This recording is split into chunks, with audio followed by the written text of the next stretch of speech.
Well, economist Dan Mitchell says that workers are the ones who are likely to lose if we expand overtime pay eligibility. Dan is a senior fellow at Cato Institute, a libertarian think tank. He joins me from Washington to explain. Dan, good to see you. Thank you for being with us.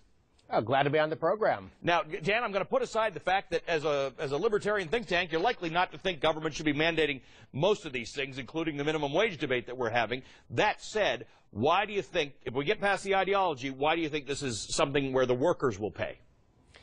For the simple reason that there's not some magic tooth fairy or wage fairy up in heaven raining money down upon us. If the government imposes a new mandate, a new cost, somebody's going to bear that cost. Now, I guess some people in the administration and elsewhere think that businesses have these endlessly deep pockets and they can just swallow the cost even though it's a competitive global economy.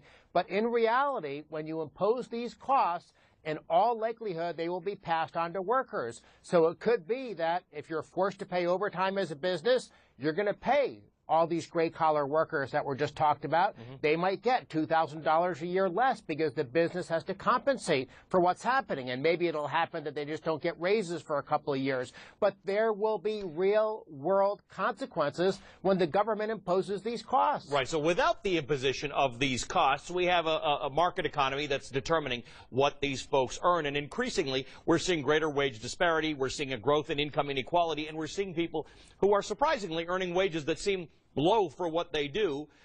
So the free market hasn't provided them with living wages or just a little above living wages. How do we compensate for that?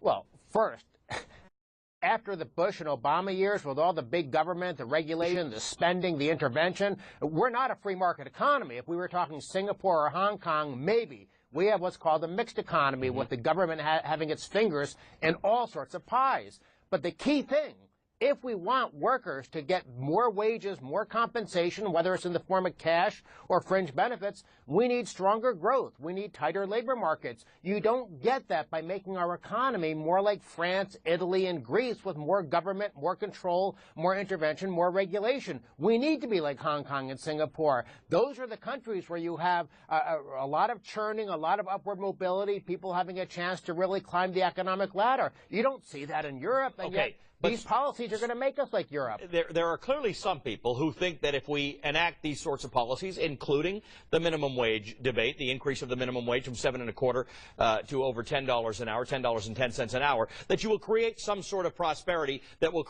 generate consumption that will somehow lead to this growth. You completely disagree with that.